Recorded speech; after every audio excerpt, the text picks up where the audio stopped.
Hi Guava Bees, and welcome to another episode of the Dear Guava Bean podcast. Remember, if you want your question answered in the next podcast, submit your question in the sandbox or on the website, and we could be answering yours in the next episode. I'm Francesca, and with me is Claire. Hi. And today's question is from Rose, who asks, Dear Guava Bean, as a new freelancer, and with all the competition out there on Freelancer.com, in Facebook groups, etc., how do I stand out to prospective clients? Now, this one is quite an interesting question, and I think it's probably something that all freelancers think about. In fact, I've been freelancing for a long time, and I've been thinking a lot about it recently. There's a lot of things you can do to stand out, and I know it might seem a little bit overwhelming, especially when there is a lot of competition out there. But I'd say it boils down to a few important features, really, especially if you're applying on websites like the ones you mentioned, Rose. I would start out by most definitely saying, having a strong proposal. So if you're applying to a project, you really want to grab the client's attention. There's no use being kind of generic or saying what you think the client wants to hear. I think it's always important to understand not just the project that you're applying for, but also maybe what kind of client that you're writing to. And I think, again, that comes in actually writing a custom proposal as well for every different project that you apply for, rather than just kind of copy and pasting, because I think clients can kind of smell that a mile off, I think being a very unique freelancer also means understanding your own personality. So not just what you do, but why you do it. I think it's important these days not just to be strong technically, but also to express yourself and help clients understand what they can expect from you as well. What do you think, Claire? Absolutely. A huge part of standing out is being different, right? Because if everyone does the same thing, then the person who does something different is automatically going to stand out just by default. One thing that you really have to consider here is the client. That is really what this all comes down to. You have to understand who it is that you're trying to talk to and what they're looking for, because some clients are just looking for the cheapest freelancer possible, right? There are some people out there who are just looking to pay as low as possible. And so to them, all you have to do to stand out is just bid as low as possible, be the lowest bidder, and you'll stand out. But those are not really the kind of clients that you want to attract. So I think what it really comes down to is thinking about who you're trying to attract and what is going to impress them. What are they looking for? If you understand exactly what they're looking for, then you can tailor your proposal and your profile to meet their needs. And so when you apply, you're going to stand out because you're ticking all those boxes for them. Right. And it's never good enough to basically just say that you can do something, right? Say the client is looking for a customer support person and you say, oh, I'm really good at customer support. Anybody could say that, couldn't they? You need to show it, I think, in the way that you're writing to them. You need to kind of express your personality and understand what they're looking for is something that you can do. And it's just not enough to say it. You really need to prove it and show them. I think kind of not just on platforms like Freelancer.com, but obviously, as you mentioned, Rose, in your question, you're finding clients in Facebook groups and things like that. Maybe LinkedIn. There's loads of places you can find clients. I think it is very important as well when you say what kind of client that you're looking for. You really need to have a good understanding. It's like any business, because as a freelancer, you are running a business. It's important to think of what you would call your avatar. So it's the kind of person that you would want to come to you and ask to work with you, essentially. So it can just be not kind of what business they're in, but also what kind of person they are, where they hang out online, the kind of things they read, the things they like to do in their spare time. I actually think that all boils down to kind of finding the right fit, essentially, for your personality and your skills. And I think it's an important step that you shouldn't skip. It can be a bit overwhelming to kind of think about that. You're like, well, I don't know what my ideal client might want. I think a lot of it comes from trial and error, but also just kind of figuring out maybe some of the clients you've already worked with. You know, what did you like about them? What didn't you like about them? And then trying to think of their traits. And that kind of helps you build like a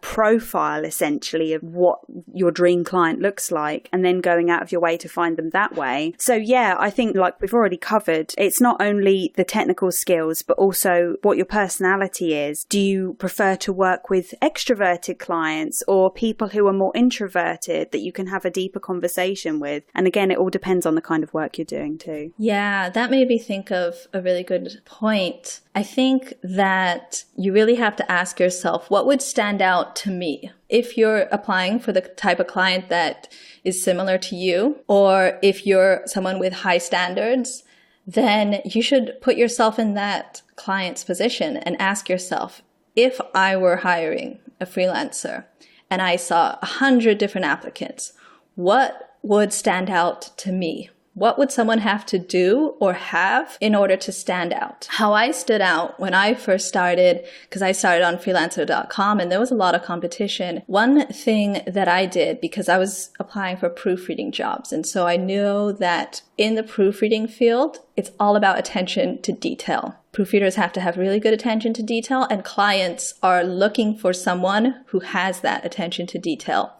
And so in my profile, I filled out the profile completely, lots of details, lots of information. I went all the way on that profile. And I also did little tests. You can pay for little tests that you do to verify your skills. And so every time you finish those, you get like a little badge on your profile. So I just had these little badges that showed that I was good at these skills. And when I applied for these projects, I would mention that. I would mention, check out my profile if you want more information. I've done these tests and I have these qualifications. Like you said, show and not tell. I would mention the experience that I have. And I would also say to them, since I'm a new freelancer and this is a risk for you, I will proofread the first 2 or 3 pages of your novel for free. And I think that helped me stand out a lot because I tested that. I actually would send out proposals without that offer. And then I would send proposals with that offer. And I noticed that I got so much more response from the times when I did offer to do that little free trial. And I think that stands out a lot because most people are going to be asking for something. They want the job. And so they want you to hire them. And so they're going to be saying things like, I'm great for your job. Get on a phone call with me, I'll be the perfect freelancer for you. It's different to find someone who says, I understand this is a risk for you. I'm going to try to make this as easy as possible. And I think I'm just guessing, but I think that's what helped me stand out on those big platforms, having a really good profile with really good attention to detail because I showed them that I understood what they're looking for. And then also taking the time to do these little tests and these little things so that when I applied to their jobs, when they scroll through the list of 1,000 freelancers, they see a profile that has these little extra badges. I had really good reviews. And so I put a lot of care into creating the kind of profile that I knew would stand out and impress potential clients. Absolutely. Yeah. I think we have to kind of get in the minds of our clients or our prospective clients, don't we, in order to prove to them that we understand their struggles and, again, show them that we can solve them. I think another thing that you just reminded me of as well was, when you're doing all of these extra things just to kind of prove that you're the best choice, I think it goes a long way to show what kind of freelancer you'd actually be like to work with as well. So it's not just that initial stage of looking at the proposal, and can be quite difficult sometimes to kind of get across personality and the skill and whether you're right for the job just in a written proposal. But all these other little things, reviews as well, as you mentioned, tests, all these little things that maybe a lot of other freelancers aren't even going to bother with because they think, well, it's fine, I'll just write a good bio and that's enough. Sometimes it isn't enough, especially when you're up against people on the same platform who have the same amount of space to write whatever they want. You know, even if you can include, say, some portfolio examples as well, you know, some little samples, perhaps even if you're a new freelancer and you're a bit worried because you don't have those examples yet, create them. It's fine. They don't actually have to have been for real clients that you've worked with. I don't think clients a lot of the time are really worried about what you have done as work experience, but it's more like, what can you do for me? If you can show them that, if you can make your own examples, again, that just shows that you're really committed and that you go the extra mile to make your clients happy. I also think another good point to touch on as well, and it can be a little bit of a difficult thing to think about if you're a new freelancer, but I think it's an important point, is whether you should niche down or not. This can often be a really good way to stand out to prospective clients, as if you're in their niche. So I know there's a lot of different advice out there about niches, you know, whether you should just work for one particular kind of client or not, whether it's a good thing. In my experience, in my actual working experience as a freelancer, I would always suggest that a niche is a good thing, but it doesn't always necessarily mean what you think it means. So a niche may be something that you think of as, okay, I'm going to do website design for football clubs, for example. You know, that might be one kind of niche, or you maybe work with anyone in any industry, but say you work with just female entrepreneurs, that could be another niche. You know, it could just be a way of narrowing down the kinds of clients or the kinds of industry or kinds of business that you want to work with. It doesn't always just have to be one thing. It's not just, you know, one industry and that's it. If you can try and niche down as much as possible and cater to a specific kind of client. I know we already touched on, you know, whether you're a good fit for somebody personality wise and that kind of thing. But I think practically as well, if you can think about how your skills fit into a particular kind of business or a kind of client that you want to work with, you're more likely then to be able to speak directly to that kind of client and they will just get you, you know. And actually, it's a really good example I heard very recently in a book that I read by Mish Slade. It's called May I Have Your Attention, Please? It's actually about writing business copy. She made the good point of, if you had curly hair that you'd struggled with your whole life and you finally found a hairstylist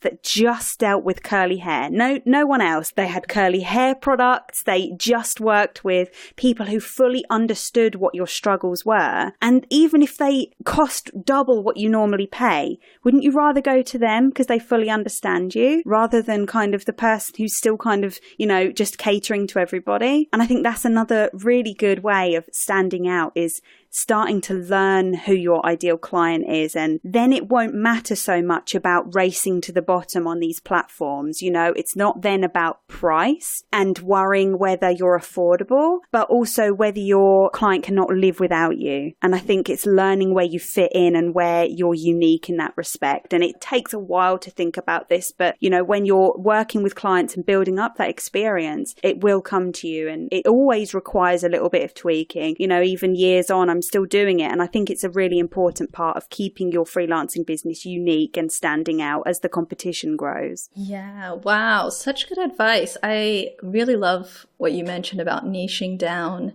so you can speak clearly to that specific customer. It's true that the more general and generic you are, the less clear your communication is going to come across. And so the better you know who you are and what you do and who you want to work with, the easier it'll be for you to communicate that in a way that clients can easily understand and will resonate with. That's such a huge point that I think gets missed out a lot. People try to stand out by doing these big things, like having super impressive portfolios or proposals or tons of reviews and tons of experience. Sometimes it's not about that at all. Sometimes you don't need all of that experience or all of those reviews or examples to stand out. You just need to show clients that you get them, that you get what they want and that you get what they need, and that you are the right freelancer for them. And sometimes it's just as simple as creating a post or a proposal that feels authentic and genuine, and that speaks to them on a personal level, not as a client or a recruiter or a company, but as a person. You recognize that you have this problem, I have the solution. Let's work together. And I think if you understand what problem the client has, then you can really create a solution or a proposal that really fits what they're looking for. And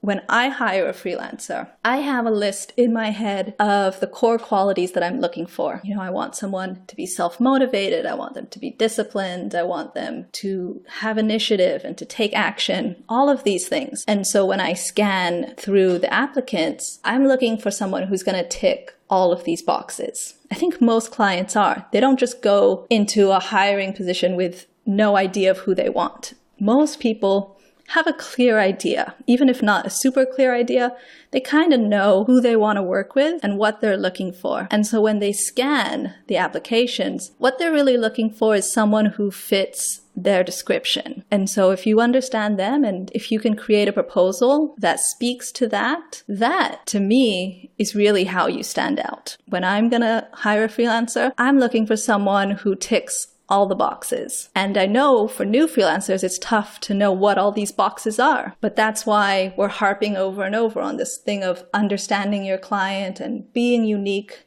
in your voice and niching down, because all of these things are going to help you when it comes time to standing out. Right, exactly. And sometimes I feel like maybe freelancers get the wrong impression when we talk about, your personality and speaking to the client and being human. It doesn't have to be this sort of soul-searching exercise necessarily, but it can be practical things that you think about and you write down and you refer back to. I always think of it like any marketing plan, really. You're trying to think, who are your target clients and what are their pain points and what do you do and how do you find a solution for them? Because, we keep going back to this, as you quite rightly said, it's not just about what you do. For example, I don't just go, I'm a writer. I say, I can tell your story to your customers so they know they can't live without you. It's that kind of thing. It's speaking in a way that isn't just listing your technical skills. It's just having a frank conversation. I often think as well that maybe some freelancers get the wrong end of the stick about writing a proposal. And when we say writing a great proposal, we don't just mean using lots of impressive sounding words,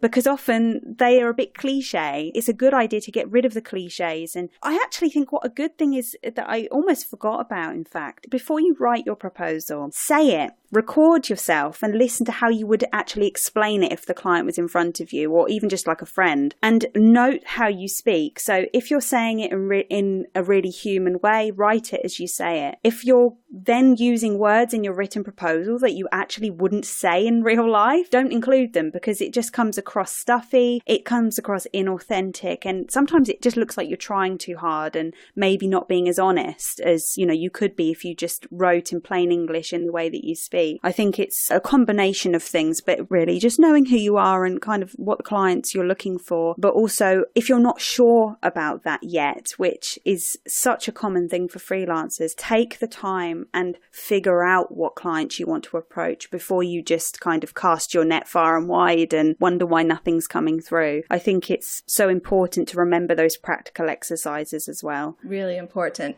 So just to summarize all of these great tips, because we put out a lot there, the first thing you got to do is understand your ideal client, because different clients are looking for different things. If you write a great proposal and the client is just looking for the cheapest freelancer possible, that's not going to stand out to them. Number one, understand your client and understand exactly what they're looking for so that you can tailor your proposal and your pitch and even your bid to match them. And then the next thing that we talked about is being yourself, finding your voice, being unique, showing your individuality, and if possible, picking a niche so that you can speak really clearly to those clients about their problems and show, not tell, that you have the solutions and the skills and the experience that they are looking for. That's a huge part. We also talked about impressing. I think that is a huge thing for me when I'm hiring. I want to be impressed by the person that I hire. I want to know that this person is detail-oriented and all of these little things. And so I'm going to be looking. And I might not just be looking on Facebook or on Freelancer. I might go to LinkedIn. I might try to search them up on a website.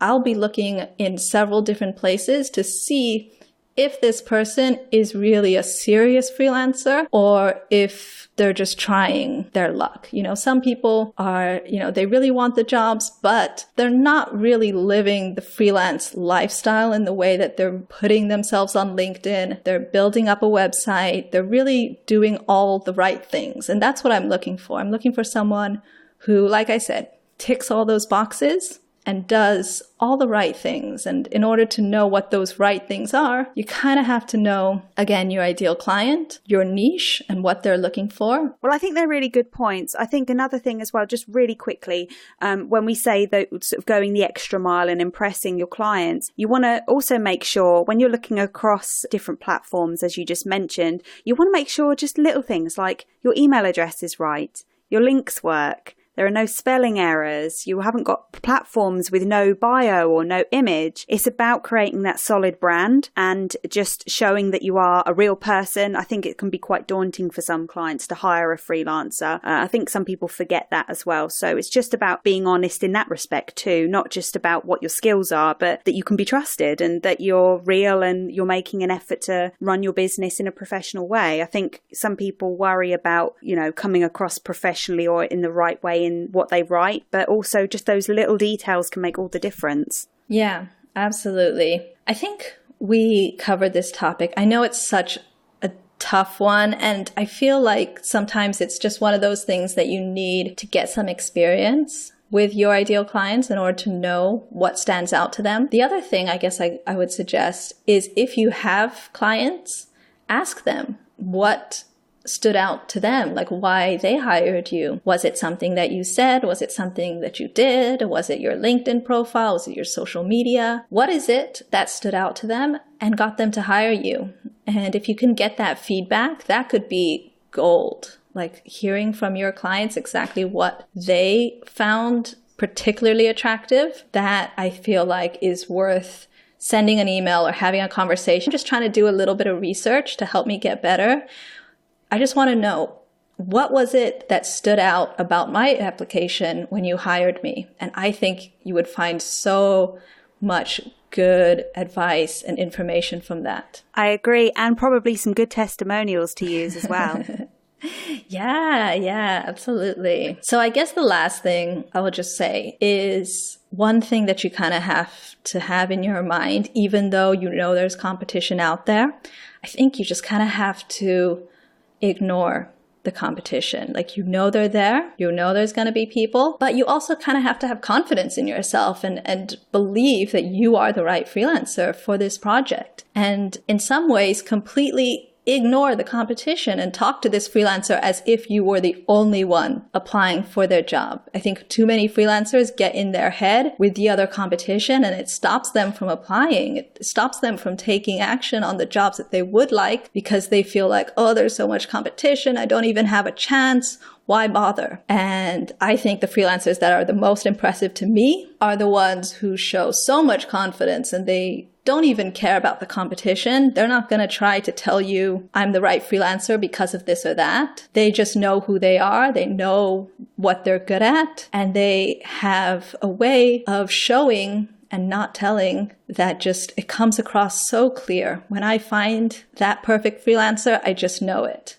And so that's what I would say, like, keep working at it. Even if you're not standing out right now, keep working on figuring out who your ideal client is and what they want. And then when you hit that magic combination, use it, like run with it and ask them, what was it that stood out to you? I love it. Yeah, I agree. I think that sometimes we can spend too much time worrying about what everyone else is doing, and we don't even see like how awesome we are. You know, our client may see something in us that we don't even realize they're looking for sometimes. And I think that if you pay too close attention to other people and you try and emulate them, then you lose that little spark that you have. So you should just focus on what you know you're really good at. And like you say, asking for feedback is always great, because a lot of the time your client will come out and say something that you didn't even realize was a good strength of yours, or something that they saw in you that you didn't even realize. It can be wonderful. So I agree. I think that it can be a really good confidence boost as well to just do what you do, not worry about everyone else. Absolutely. At the end of the day, that's what it comes down to. Confidence is attractive, but you also have to, of course, back it up by knowing who you are, who your clients are, all that good stuff. And that takes practice. It's okay to just like keep practicing and keep refining, because, you know, we'll do it. It doesn't matter how long you've been a freelancer. It doesn't matter if you're new or you've done it for years. I think it's something we all work at and continue to do every day. And that's what makes a good freelancer. Yeah, absolutely. And don't be afraid to be different. I think if everybody else is the same, the only way you're going to stand out is by being different. And sometimes you have to take a risk and show your real personality in order to get that job. Sometimes that's what it takes to stand out. Absolutely. I couldn't say it better myself. We hope this episode has helped you figure out what to do next. Now it's your turn, Guava Bees. Have you got a burning question that only Guava Bean can help answer? Submit your question in the sandbox or on the website, and we could be answering yours in the next episode. That's all from us. To all creatives, rebels, and digital nomads, keep working online and living free. Want to know more about the Freelancer Sandbox? Visit guavabean.com/sandbox to start your free trial now.